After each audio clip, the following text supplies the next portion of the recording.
Bapak Ibu sekalian, kembali lagi kita bertemu dalam ibadah online pada tanggal 28 Juni 2020. Ibadah hari Minggu kali ini akan dilayani oleh muda-mudi dalam nuansa inovatif. Semoga kita semua dalam keadaan sehat dan selalu bersukacita dalam Tuhan. Beberapa hal yang perlu kami tekankan di sini. Kami meyakini bahwa Bapak Ibu selalu membawa tata ibadat minggu yang sudah disiapkan oleh gereja. Untuk warta jemaat, Bapak Ibu bisa mendapatkan melalui media WhatsApp yang disebarkan oleh masing-masing majelis dalam kelompok. Dan apabila Bapak Ibu menginginkan dalam versi cetak, bisa diambil langsung ke gereja. Ibadah Patuan pada tanggal 31 Juni 2020 diharapkan tetap diadakan pada hari Rabu. Selain itu, akan ada Pekan Anak dan Remaja GKJ Sukun tahun 2020 yang akan dilaksanakan pada tanggal 5 Juli 2020 hingga 12 Juli 2020. Setiap harinya akan ada kegiatan yang dilakukan oleh anak dan remaja. Diharapkan orang tua dapat senantiasa mendukung putra-putrinya dalam kegiatan-kegiatan tersebut. Selama sepekan ini, kita sudah disertai oleh kasih Tuhan dan pada hari ini, Tuhan masih memberi kesempatan kepada kita untuk beribadah bersama dengan keluarga kita masing-masing dan di rumah. Ibadah kita hari ini merupakan ibadah inovatif yang dilayani oleh Bapak Pendeta Sinung Mawanto. Untuk itu, kami undang Bapak Ibu untuk bangkit berdiri. Mari bersama-sama kita pujikan Ku Jatuh Cinta Padanya.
Saudara-saudara yang dikasih Tuhan, kita akan memasuki ibadah, dan ibadah kita hari ini adalah ibadah dalam nuansa inovatif yang dilakukan oleh para muda-mudi.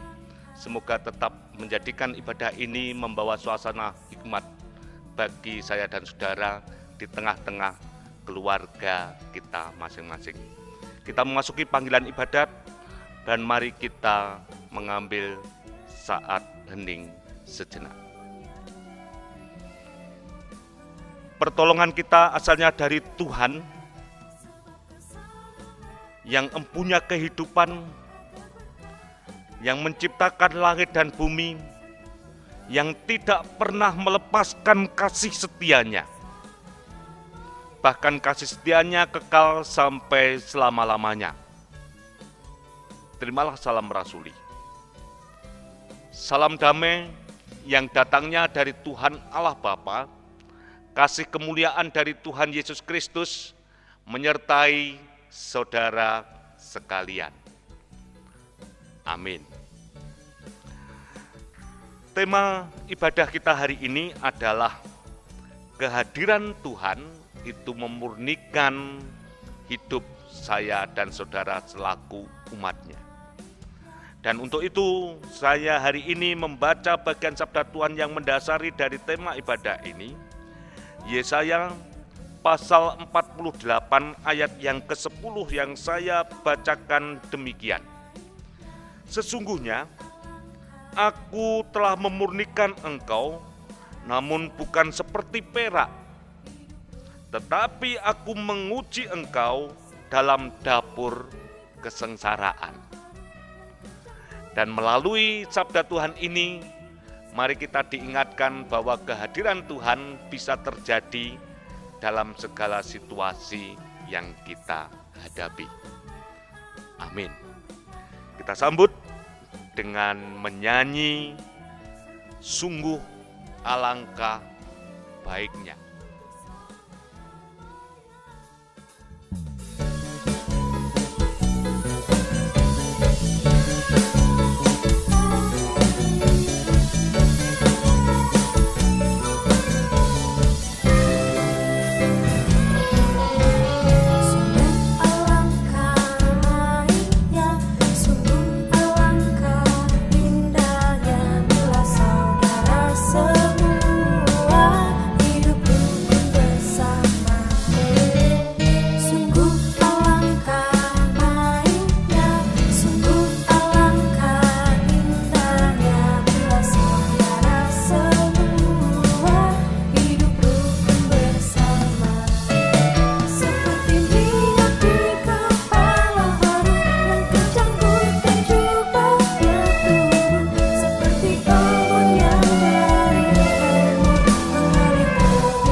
Sebuah kemustahilan bagi kita, umat manusia, luput dari dosa.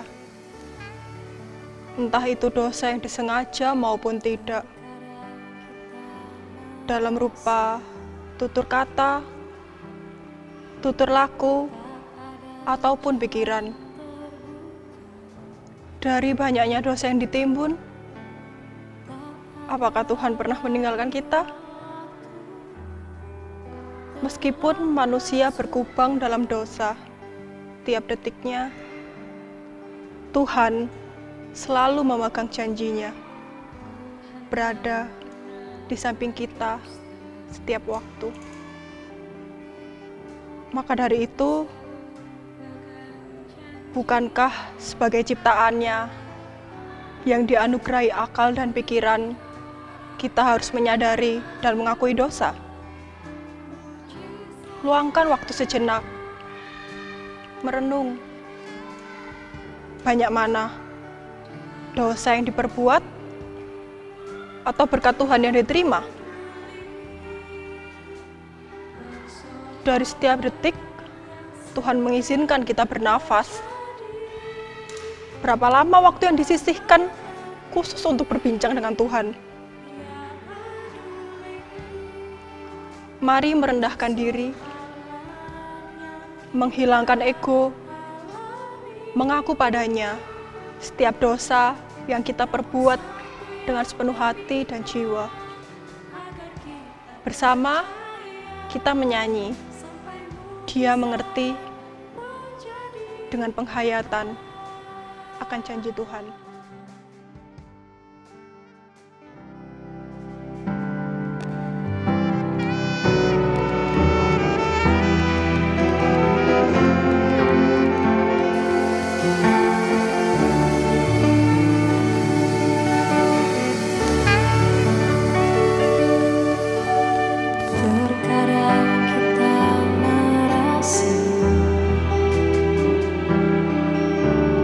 Tak ada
Setelah kita mengaku segala dosa dan kesalahan kita bersama-sama terima berita anugerah dari Tuhan. Saya mengundang Bapak Ibu untuk bangkit berdiri. Berita anugerahnya yang demikian sabdanya.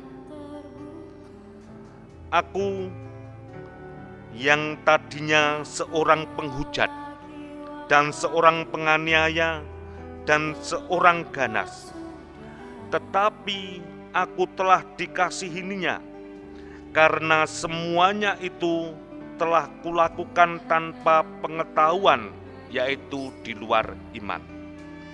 Malah kasih karunia Tuhan kita itu telah dikaruniakan dengan limpahnya kepadaku, dengan iman dan kasih dalam Kristus Yesus. Perkataan itu benar dan patut diterima sepenuhnya. Kristus Yesus datang ke dunia untuk menyelamatkan orang berdosa. Itulah pengakuan Paulus dalam 1 Timotius pasal yang pertama ayat 13-15 bahwa kedatangan Tuhan Yesus memberikan keselamatan bagi setiap orang yang mengakui kesalahan dan dosanya di hadapannya. Syukurlah bagi saya dan saudara yang saat ini diterima dalam kasih Tuhan Yesus Kristus. Amin. Kita sambut dengan menyanyi berkat kemurahan-Mu.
Tiba saatnya kita untuk membaca dan merenungkan firman Tuhan.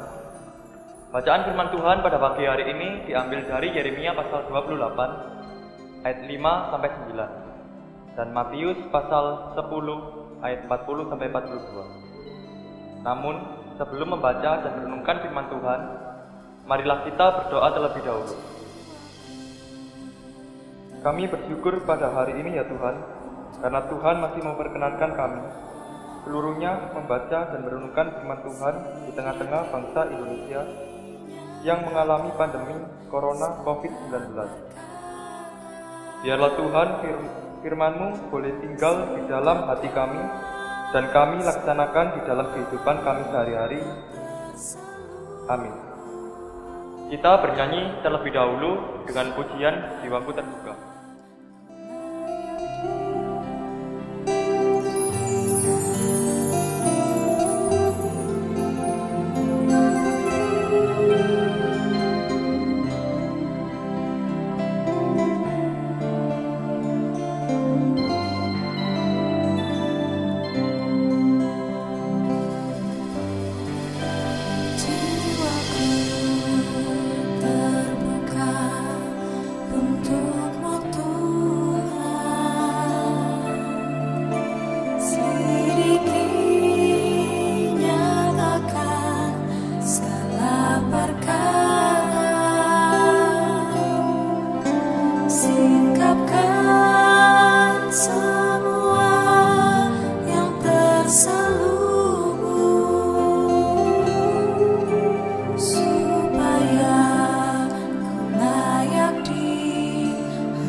Ade, Iya Pak.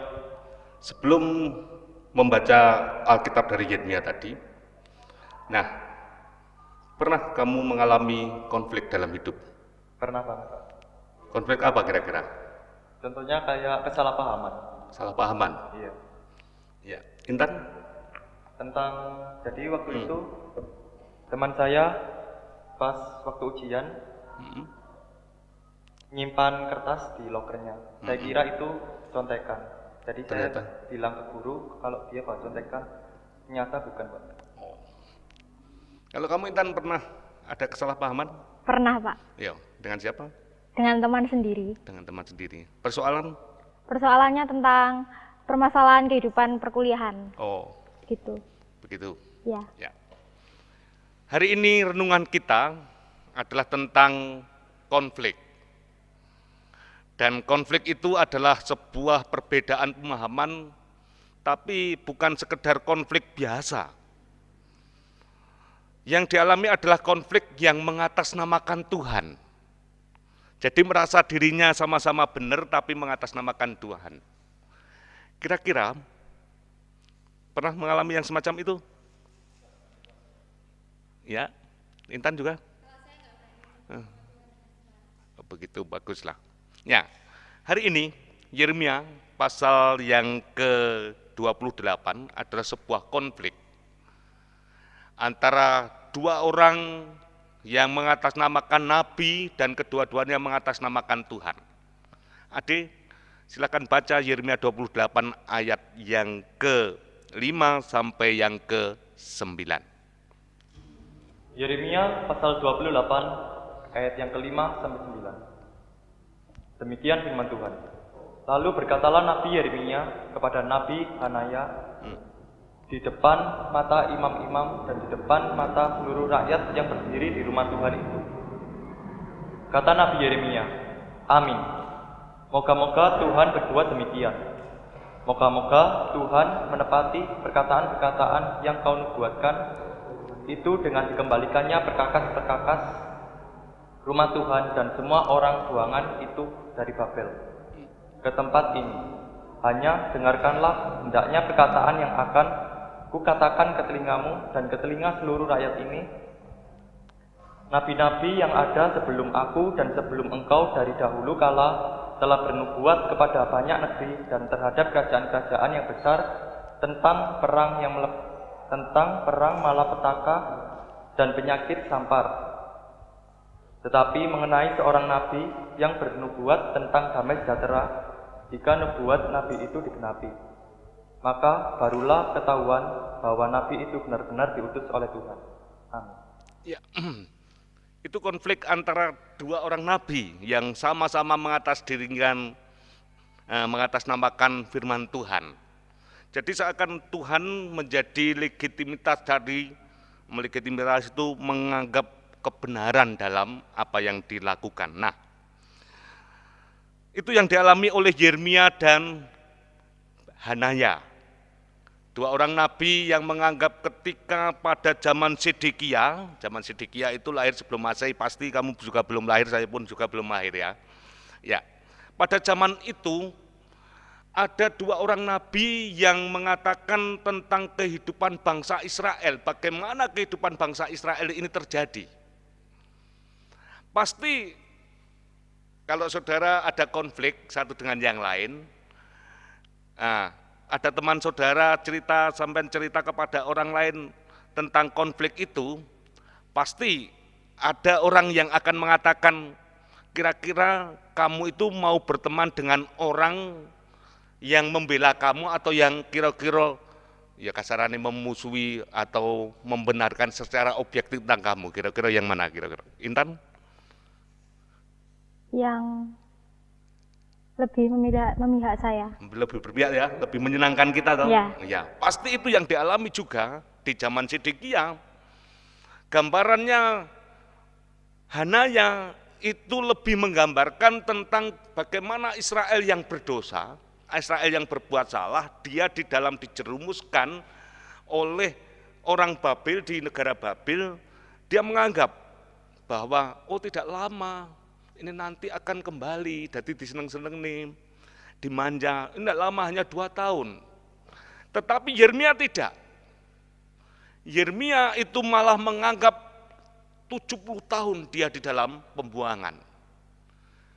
Jadi rasanya berat kan, kalau disuruh memilih, ya pasti orang yang menyenangkan saya yang itu.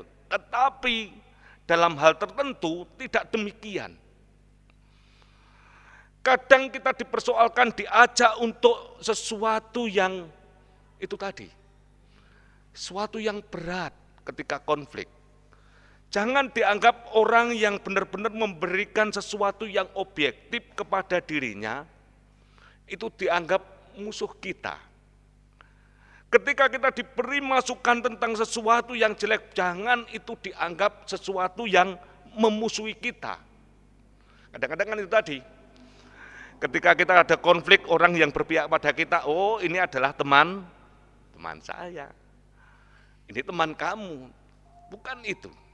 Tetapi justru kita harus juga memberikan gambaran masukan, sehingga ada perkataan musuh, itu jangan hanya dilihat sebagai lawan, tapi musuh itu bisa menjadi kaca kita, cermin kita.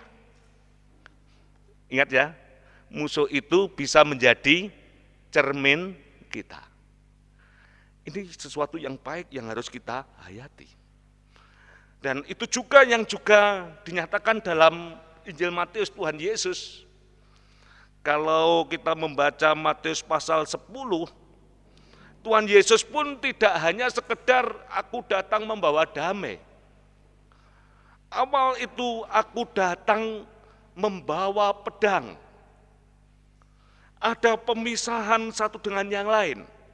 Sehingga kalau hari ini Intan mau membaca Injil Matius pasal 10 ayat 40 sampai 42, silakan Intan mau membaca itu sebuah penggambaran bagaimana satu perikop tentang Yesus datang membawa pedang. Ayo dibaca Intan. Bacaan yang kedua diambil dari Matius pasal 10 ayat yang 40 sampai 42. Demikian firman Tuhan. Barang siapa menyambut kamu, ia menyambut aku. Dan barang siapa menyambut aku, ia menyambut dia yang mengutus aku. Barang siapa menyambut seorang nabi sebagai nabi, ia akan menerima upah nabi. Dan barang siapa menyambut seorang benar sebagai orang benar, ia akan menerima upah orang benar. Dan barang siapa memberi air sejuk secangkir saja pun kepada salah seorang yang kecil ini, karena ia muridku, aku berkata kepadamu, sesungguhnya ia tidak akan kehilangan upahnya daripadanya. Itu bagian dari perikop dari Injil Matius yang saya sebutkan tadi, bahwa bagaimana kita merespon sebuah masukan. Ya. Kalau saya di depan tadi menyebut musuh itu jangan dianggap lawan. Musuh itu adalah Kaca. cermin bagi kita.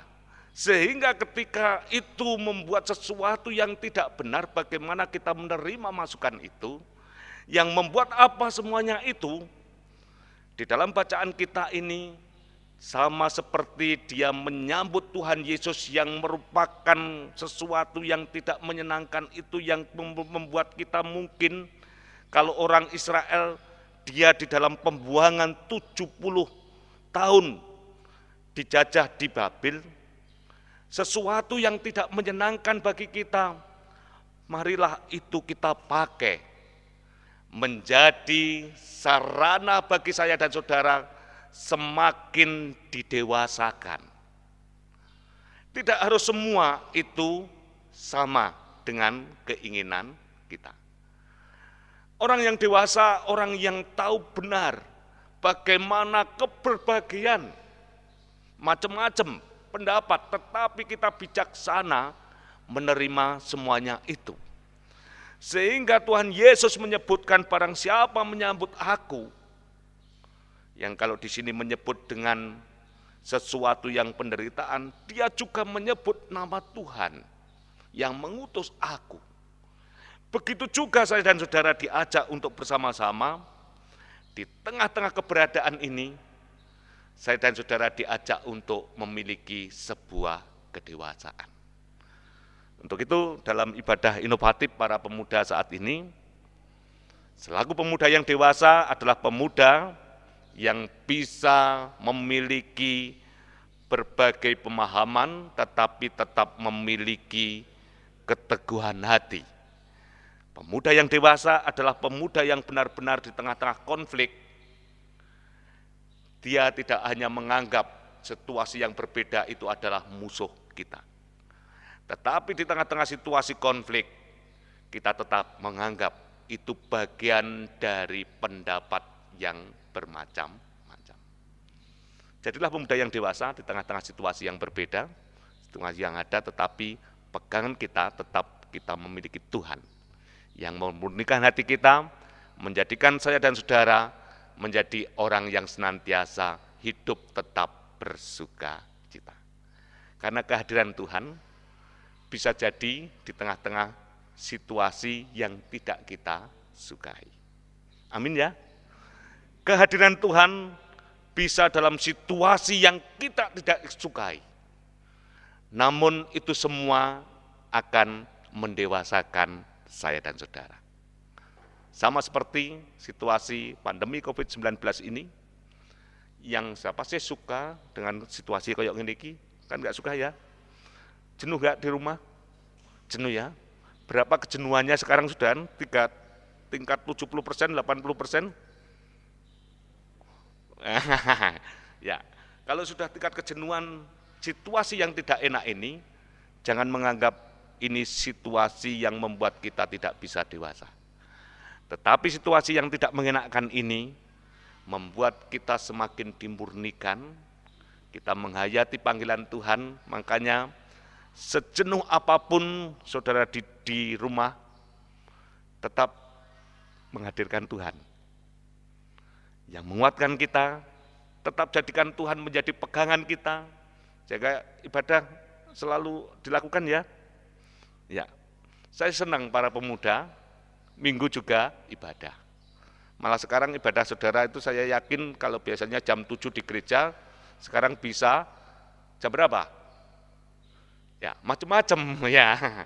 Itulah sesuatu yang menghadirkan Tuhan dalam diri kita, yang mendewasakan saya dan saudara, sehingga setiap diri kita diajak untuk merasakan Tuhan hadir di tengah-tengah situasi yang kadang tidak mengenakkan diri kita, tetapi itu semua untuk memurnikan diri kita. Sama seperti umat Israel, di Babel dia tidak senang, tetapi dia dimurnikan sebagai umat Tuhan.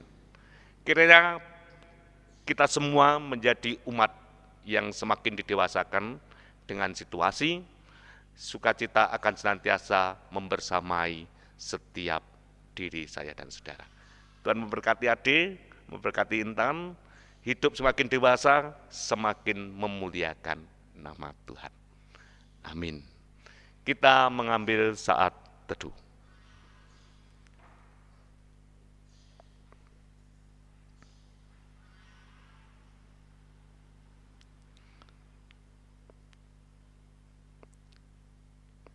Saat teduh selesai, kita bersama-sama menyanyi Tuhan adalah kekuatanku.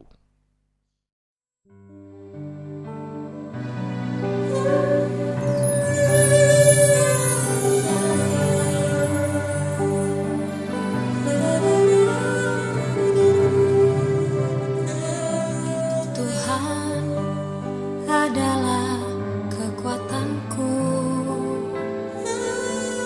Bersama Dia ku tak akan goyah. Ku kan terbang tinggi bagai raja wali, melakukan perkara yang besar. Tuhan adalah kekuatanku. Bersama Dia ku tak akan goyah. Ku kan terbang tinggi bagai raja wali, melakukan perkara yang besar. Ku kan terbang tinggi bagai raja wali, dan melayang tinggi dalam kemuliaan-Nya.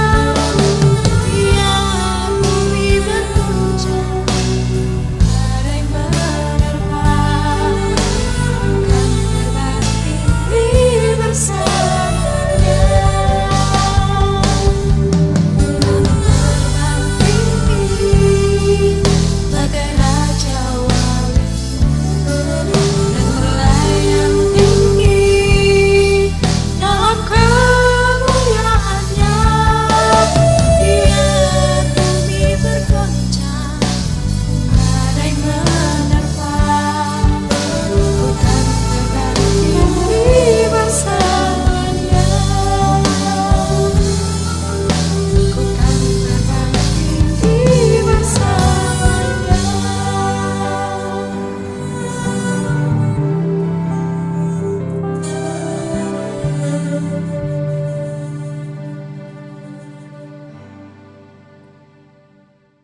Bapak Ibu, kami undang untuk bangkit berdiri. Marilah kita memperbarui iman percaya kita dengan pengakuan iman rasuli. Pengakuan iman rasuli. Aku percaya kepada Allah, Bapa yang Maha Kuasa, Khalik langit dan bumi, dan kepada Yesus Kristus, anaknya yang tunggal Tuhan kita, yang dikandung daripada Roh Kudus, lahir dari anak darah Maria, yang menderita di bawah pemerintahan Pontius Pilatus, disalibkan, mati dan dikuburkan, turun dalam kerajaan maut. Pada hari yang ketiga, bangkit pula dari antara mati, naik ke sorga, duduk di sebelah kanan Allah, Bapa yang Maha Kuasa, dan akan datang dari sana untuk menghakimi orang yang hidup dan yang mati. Aku percaya kepada Roh Kudus, gereja yang kudus dan am, persekutuan orang kudus, pengampunan dosa, kebangkitan daging, dan hidup yang kekal. Amin. Bapak Ibu, mari kita panjatkan doa syafaat. Tuhan, kami berdoa untuk pergumulan yang sedang kami rasakan di tengah pandemi ini. Kiranya Tuhan sertai kami, bimbing kami dalam menghadapi segala pergumulan yang ada. Kami berdoa juga untuk seluruh keluarga Kristen dalam menjalankan aktivitasnya, baik di dalam rumah maupun di luar rumah. Kiranya Tuhan berkati, berikan ketenangan serta sukacita di tengah-tengah keluarga kami dalam menghadapi pandemi ini. Tuhan, kami berdoa juga untuk teman-teman kami yang sedang menjalankan kegiatan sekolah online maupun kuliah online. Kiranya Tuhan bimbing, berikan semangat, ketekunan, serta kesabaran dalam melakukan kegiatan belajar lewat media online di tengah pandemi ini.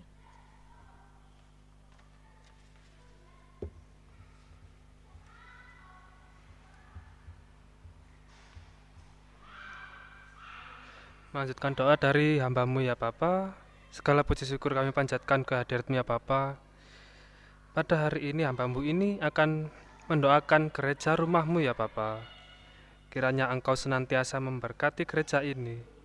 Engkau juga senantiasa memberkati seluruh orang yang bekerja merawat gereja ini dan semua orang yang senantiasa melayani di gereja ini. Kiranya juga Engkau melancarkan segala kegiatan gereja yang akan dilaksanakan ke depannya, mulai dari kegiatan atau acara kecil hingga acara besar ke depannya. Juga kiranya Engkau melancarkan semua kecukupan-kecukupan yang berada di dalam gereja ini ya Bapa, supaya kelak menjadi tempat berkumpul jemaat-jemaat-Mu yang merindukan beribadah di tempat-Mu ini ya Tuhan. Dan tak lupa kami berdoa untuk warga jemaat kami yang sedang sakit atau dalam proses penyembuhan, yang dirawat di rumah atau di rumah sakit. Kami berdoa untuk Ibu Gafur kelompok 2, Ibu Suti Pasutoyo, tak lupa untuk Ibu Iksan Wardoyo, Ibu Sarwani kelompok 4, Ibu Trisnowati, Ibu Tamat, Ibu Erni Darmaji, Ibu Suyitno, Ibu Hari Utami, Ibu Tamiyaji, Bapak Eko Wahyudi. Kiranya Engkau selalu menyertai dan memberkati perawat, dokter, atau keluarga saudara yang selalu merawat hamba-Mu yang sedang sakit dan menjalani pemulihan ya Bapa. Terima kasih Tuhan Yesus, inilah doa kami.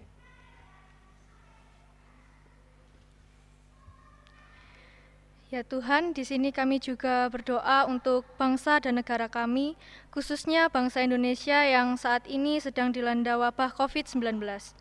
Kiranya Engkau selalu menyertai dan memberkati bangsa ini agar keadaan dapat pulih kembali, sehingga kami semua dapat melakukan segala aktivitas kami dengan baik, serta dapat berkumpul dan bersekutu kembali. Kami juga berdoa untuk pemerintah bangsa ini, kiranya Engkau memberkati dan memberikan hikmat kepada pemerintah kami, supaya dapat memimpin bangsa ini dengan baik. Tuhan, inilah doa dan permohonan kami, hanya di dalam nama Tuhan Yesus yang mengajar kepada kami doa Bapa kami seperti yang kami nyanyikan.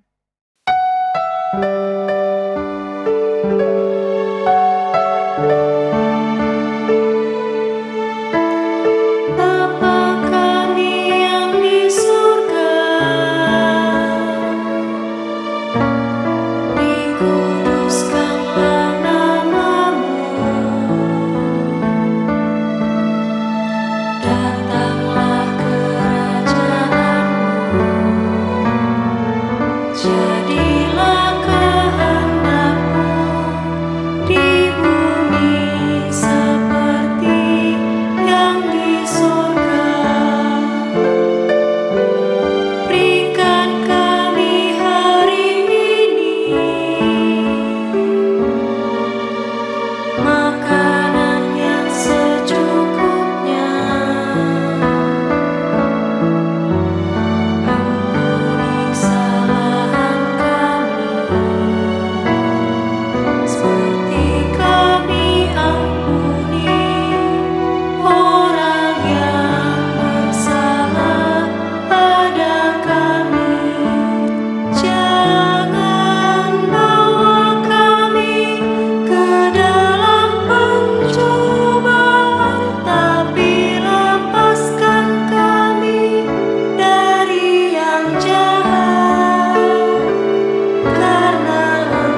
Bapak Ibu Jemaat yang dikasihi Tuhan, tiba saatnya kita akan mengumpulkan persembahan sebagai ucapan rasa syukur kita kepada Tuhan.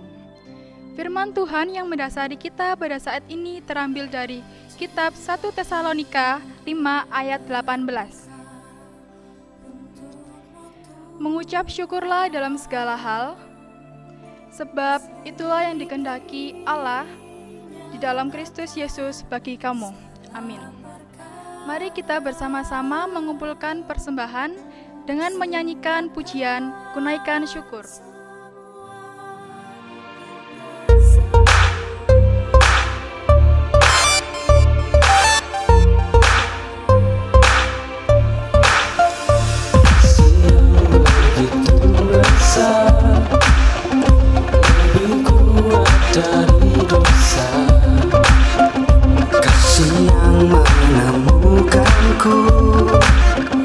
Selamatkan dan pulihkanku.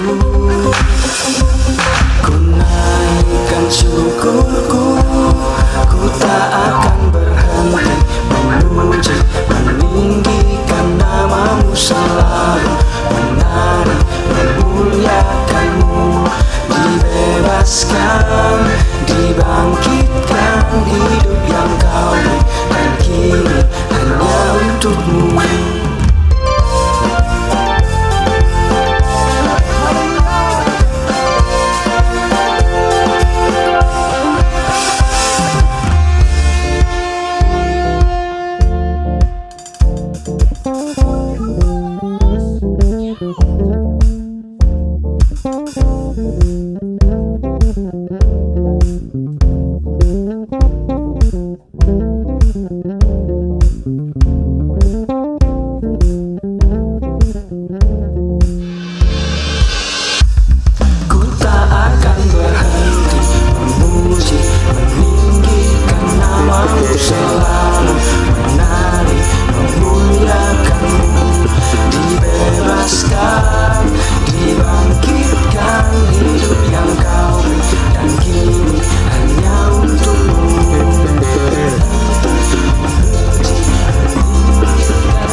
Jemaat yang dikasihi Tuhan, mari kita bangkit berdiri dan menyerahkan persembahan ini di dalam doa. Allah yang Maha Kasih, kami kembali menghadap kehadirat-Mu untuk mengucap syukur atas segala berkat yang Tuhan berikan kepada kami. Berkati persembahan ini Tuhan, agar persembahan ini menjadi persembahan yang harum dan berkenan di hadapan-Mu. Berkatilah majelis yang mengelola persembahan ini ya Tuhan. Dalam nama Tuhan Yesus kami berdoa. Amin. Kita akan akhiri kebaktian kita saat ini dan kita akan kembali dalam kehidupan kita masing-masing. Senantiasa kita memohon agar Tuhan Sang Empunya kehidupan selalu memberikan kekuatan kepada kita saat kita terjadi kesalahpahaman, ada konflik. Namun berkat Tuhan selalu menyertai kita, kehadirannya membawa hidup kita tetap penuh sukacita. Kita bersama-sama menyanyi Jadikan Aku Indah.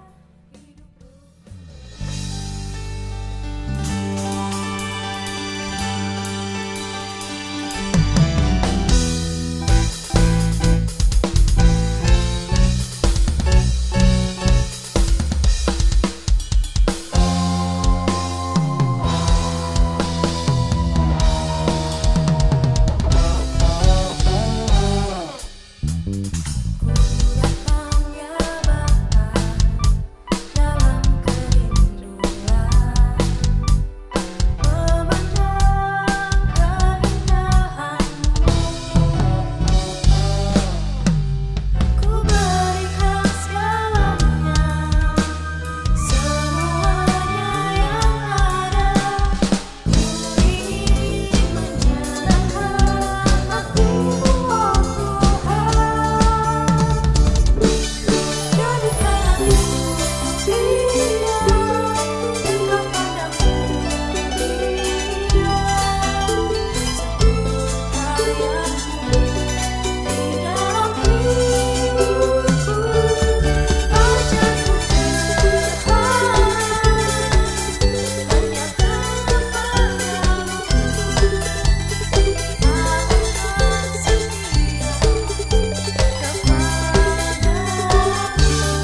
Terimalah berkat Tuhan melalui hamba-Nya. Anugerah, damai dan sukacita yang asalnya dari Tuhan Allah Sang Sumber Kehidupan, Tuhan Yesus Kristus sumber keselamatan dan Roh Kudus, sumber hikmat dan kesetiaan, membersamai saudara sekalian, memurnikan hati saudara sekalian, sehingga sukacita nyata dalam kehidupan saudara saat ini kekal sampai selama-lamanya. Amin.